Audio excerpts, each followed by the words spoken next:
ನಮಸ್ಕಾರ ಎಲ್ಲರಿಗೂ, welcome back to Sankranti series 2 ಅಲ್ಲಿ ನಾವು ಸಜ್ಜಿ ರೊಟ್ಟಿ ಮಾಡೋದು ಹೇಗೆ ಅಂತ ನೋಡೋಣ. ಸಜ್ಜಿನ ಈ ರೀತಿ ಕ್ಲೀನಾಗಿ ತೊಳೆದು ಬಿಸಿಲಲ್ಲಿ ಒಣಗಿಸಿಡಬೇಕು. ನಾನು ಒಣಗಿರೋ ಸಜ್ಜಿಯಿಂದ 3 ಬೌಲ್ ಸಜ್ಜಿನ ಹಾಕ್ಕೊಳ್ತಾ ಇದ್ದೀನಿ. ಇದಕ್ಕೆ 1 ಬೌಲ್ ಜೋಳನ ಹಾಕ್ಕೊಳ್ತಾ ಇದ್ದೀನಿ. ಹಾಗೆ 1 ಬೌಲ್ ಅಕ್ಕಿ ಮತ್ತು 1/4 ಬೌಲ್ ಉದ್ದಿನಬೇಳೆ, 1/4 ಬೌಲ್ ಅವಲಕ್ಕಿ, ಸ್ವಲ್ಪ ಮೆಂತೆಕಾಳು, 1 ಸ್ಪೂನ್ ಮೆಂತೆಕಾಳು ಸಾಕು. ಇವಾಗ ನಾವು ಇದನ್ನು ಗಿರ್ನಿಗೆ ಹೋಗಿ ಬೀಸಿ ಹಿಟ್ಟನ್ನು ರೆಡಿ ಮಾಡಿ ಇಟ್ಕೋಬೇಕು. ರೆಡಿ ಮಾಡಿರೋ ಹಿಟ್ಟಲ್ಲಿ ಅರ್ಧ ಹಿಟ್ಟನ್ನು ನಾನಿಲ್ಲಿ ಸಾನ್ಗೆಗೆ ಹಾಕ್ಕೊಳ್ತಾ ಇದ್ದೀನಿ.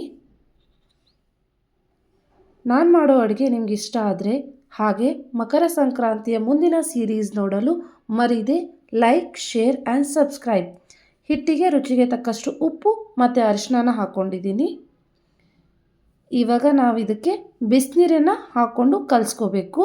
ಸೊ ನೀರಿಲ್ಲಿ ಕುದೀತಾ ಇದೆ. ಕುದಿಯೋ ನೀರನ್ನು ಹಾಕ್ಕೋಬೇಕು. ಕುದಿಯೋ ನೀರನ್ನು ಹಾಕೋದ್ರಿಂದ ಜಿಗುಟು ಚೆನ್ನಾಗಿ ಬರುತ್ತೆ.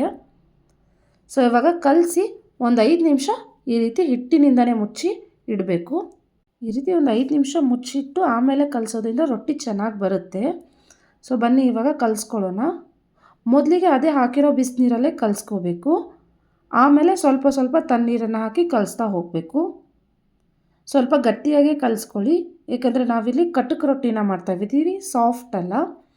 ಸೊ ಈ ರೀತಿ ಬಿರುಸಾಗಿ ರೊಟ್ಟಿ ಬರಬೇಕಂದ್ರೆ ಸ್ವಲ್ಪ ಗಟ್ಟಿಯಾಗಿಯೇ ಇರಬೇಕು. ನೋಡಿ ಇವಾಗ ಹಿಟ್ಟು ರೆಡಿ ಆಗಿದೆ. ನಾನು ರೊಟ್ಟಿ ಮೇಲೆ ಹಚ್ಕೊಳ್ಳೋದಕ್ಕೆ ಸ್ವಲ್ಪ ಬಿಳಿ ಎಳ್ಳನ್ನು ತೊಗೊಂಡಿದ್ದೀನಿ, ಹಾಗೆ ಮೇಲೆ ಹಚ್ಕೊಳ್ಳೋದಕ್ಕೆ ನೀರು. ಬನ್ನಿ ಇವಾಗ ರೊಟ್ಟಿನ ರೆಡಿ ಮಾಡ್ಕೊಳ್ಳೋಣ. ಈ ರೀತಿ ಚಿಕ್ಕ ಉಂಡೆನ ತೊಗೊಂಡು ಅದನ್ನು ನೀವು ನೀಟಾಗಿ ನಾದ್ಕೋಬೇಕು. ಪ್ರತಿ ಸಾರಿಯೂ ನೀವು ಈ ರೀತಿ ನೀಟಾಗಿ ನಾದ್ಕೊಳ್ಳೋದ್ರಿಂದ ರೊಟ್ಟಿ ಚೆನ್ನಾಗಿ ಬರುತ್ತೆ, ಸೈಡೆಲ್ಲ ಸೀಳ್ಕೊಂಡು ಬಿಡಲ್ಲ. ಸೊ ಇವಾಗ ಸ್ವಲ್ಪ ಒಣ ಹಿಟ್ಟನ್ನು ಹಾಕಿ ರೊಟ್ಟಿನ ತಟ್ಕೊಳ್ಳೋಣ. ಒಂದು ಪೂರಿ ಗಾತ್ರಕ್ಕೆ ತಟ್ಕೊಂಡ್ಬಿಟ್ಟು ಅದ್ರ ಮೇಲೆ ತಿನ್ನೋ ಎಳ್ಳನ್ನು ಹಚ್ಕೋಬೇಕು. ನೋಡಿ ಈ ರೀತಿ ಹಾಕಿ ಮತ್ತೆ ತಟ್ತಾ ಹೋಗಿ. ರೊಟ್ಟಿನ ತೆಳುವಾಗಿ ತಟ್ಟೋದ್ರಿಂದ ತುಂಬ ಬಿರುಸಾಗಿ ನೀಟಾಗಿ ಬರುತ್ತೆ. ನೀವು ಇದನ್ನು ತುಂಬ ದಿನ ಇಟ್ಕೊಂಡು ಕೂಡ ತಿನ್ಬೋದು. ರೊಟ್ಟಿ ರೆಡಿ ಆಗಿದೆ. ತವಾ ಮೇಲೆ ಹಾಕಿ ನೀರನ್ನು ಹಚ್ಕೊಳ್ಬೇಕು. ಇದೊಂಥರ ಡಯಟ್ ರೊಟ್ಟಿ ಇದ್ದಂಗೆ. ಇದಕ್ಕೆ ನಾವು ಆಯಿಲ್ ಕೂಡ ಯೂಸ್ ಮಾಡಲ್ಲ. ಇದರಲ್ಲಿ ತುಂಬ ನ್ಯೂಟ್ರಿಯೆಂಟ್ಸ್ ಇದೆ. ಆಮೇಲೆ ಚಳಿಗಾಲದಲ್ಲಿ ಕೂಡ ಈ ರೊಟ್ಟಿ ಬಾಡಿನ ಹೀಟ್ ಮಾಡುತ್ತೆ. ಸೊ ನೀವು ಟ್ರೈ ಮಾಡಿ ನೋಡಿ. ಈ ರೀತಿ ರೊಟ್ಟಿನ ಬಟ್ಟೆಯಿಂದ ಪ್ರೆಸ್ ಮಾಡಿ ಅದು ಸ್ವಲ್ಪ ಬಿರುಸು ಅಂದರೆ ಕ್ರಿಸ್ಪಿ ಆಗೋವರೆಗೂ ಬೇಯಿಸ್ಕೋಬೇಕು. ಸೊ ನೋಡಿ ಇವಾಗ ರೊಟ್ಟಿ ಎಷ್ಟು ಖಡಕ್ ಆಗಿದೆ ಅಂತ. ನೀವು ಟ್ರೈ ಮಾಡಿ ನೋಡಿ, ಟೇಸ್ಟ್ ಹೇಗಿದೆ ಅಂತ ಕಮೆಂಟ್ ಮೂಲಕ ತಿಳಿಸಿ. Thank you.